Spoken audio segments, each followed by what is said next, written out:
that is complete. He has served, hold on, he has served his full term for this offense that I reported.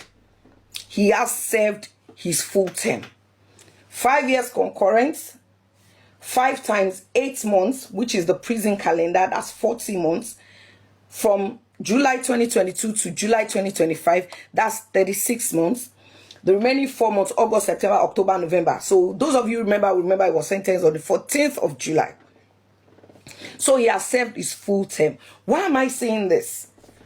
It's no secret that Yomi Fabiyi tried his best to turn this case on his head, to do sorts. We know he's a serial, rape sympathizer, and he's also been accused severally of some of his colleagues of sexual assault. So Yomi Fabiyi, we know, will try to, I don't know, maybe weave around or make stories. There is no story. There is no need to make any story. Besides, I still don't understand why anyone wants to make story for a rapist or a self-confessed rapist, because I believe the videos are. So if you've not seen the video, you can still go. It's there on my page, Princess Damilola Foundation. You can still watch the video, but at least one of the video is pinned, so you won't need to scroll too much. That's another thing I want to point out. So for those of you who are saying, he's out, God will punish her, he's finally out, I don't really understand the depth of your understanding. But I want to ask you, how will God punish me for somebody serving a sentence? Do you think God supports child defilement or rape? Do you think there are some countries that if this happens, we all know that is the ultimate penalty? So, there's no need for us to fool ourselves. We know that Olariwaju James Omiyinka, the serial pedophile and serial rapist, has served his full term. We have publications, of course, we are already posted on my page a while ago. He appealed several times. So I have the dates, I have the documentation, but I really don't need to. But he appealed, and every time his appeal was flung out. And the last one, the appeal court still upheld their judgment that no, go back, serve your term. So there's nothing like, nothing like they granted him, or he wasn't acquitted of anything. And for you simple-minded people that will even think, Shebi was acquitted, I ask you, if you feel in your head that he was acquitted, even though you have the evidence, the court has shown you that he has served his term, why don't you just send your kids to him for the holiday, for Christmas? Just do that. You don't have to take my word for it. Now, there are some, that is cleared, so we don't need to overflog that. Intelligent people don't need to hear things repeatedly. They know it once.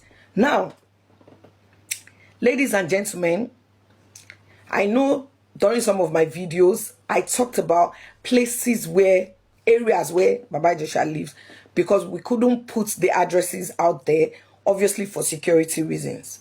But I'm going to say some places in Ikorodu, some addresses in Ikorodu: Mafoluku, Sabo, Lagos Island, Oworo.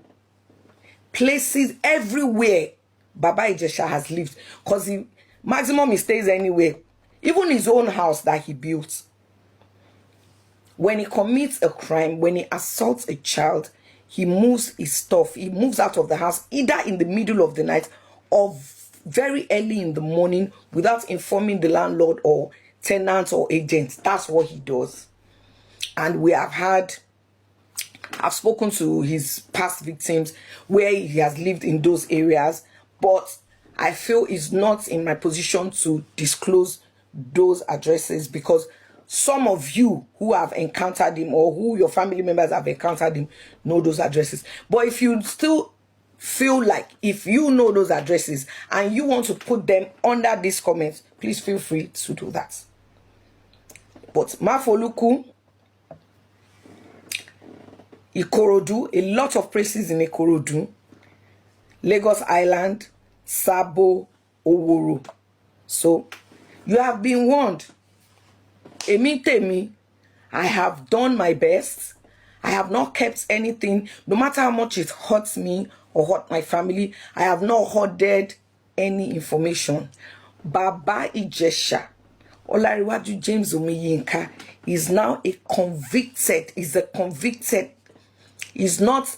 Nobody freed him. No, he served his term for this crime. I keep saying this crime because during the trial, I remember one of the victims who wanted to give testimony.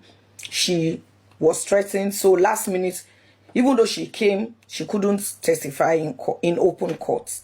It's not all of us that are strong.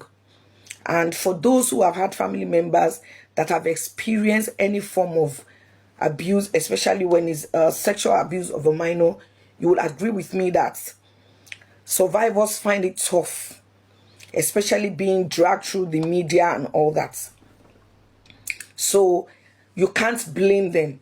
So whenever they decide on their own that they've had enough, well, the ball is in their court. I've done my best. I've done what I can do as a Nigerian, as a concerned mother, as a person, to make sure that we rid our community, our society of this evil, because it is evil. I repeat, it is evil for anyone. I don't care who you are, what position you hold, for you to sexually assault, to sexually abuse anyone, most importantly a minor. So on this note, I also want to urge the Lagos State government, the Department of Justice, to please publish his name, because what happens is when people have been convicted, most offenders, their names are published in the sex offenders register. But because he was appealing at that time and we didn't know where the case would go, in fact, it was finally pushed to Supreme Court where a date was given, but he's already served his term and his appeal was thrown out. So I would appeal to the Department of Justice, just as you swiftly post other people who have been convicted of crimes like this, to kindly post his name in the sex offenders register so that people will be aware. So for those of you who are stubborn, who believe you can give him your home, you can rent out your house to him, you can allow him around your kids, good luck to you. Toba Binda, let me see your DM. Pay justice for Lagbaja. I'm doing this video because from the testimonies of his past victims, Olariwaju James Omiyinka doesn't wait. He doesn't slow down. His attack is swift. And I know in the next 1 month, he will do it to someone else. Now, he has done it to adults. He has done it to children. He has done it to tender age children. He has done it to somebody who suffers dwarfism. He has done it to a mentally challenged person, a physically challenged person. And like I said, he has also done it to some of the people registered to act with him. So you have the information. I don't want to hear, oh, I thought, I assumed. You are assuming for you at your own detriment. And note, some of the people who are saying, oh, he has been vindicated. Note, some of them don't live in Nigeria. Don't let them push you to your death. Some of those saying, lie, he couldn't have done it. They will never allow their own children near him. It's better. You have the information now. Do with it what you wish. I and my family will continue to try and heal. And I want to say this to all his other victims. To T, to A, I've said I won't mention your names and I won't mention your names, but let me just mention the first letter of your names. To P, to the others, I want you to see this as, let me say, it's not going to remove the pain that he caused you.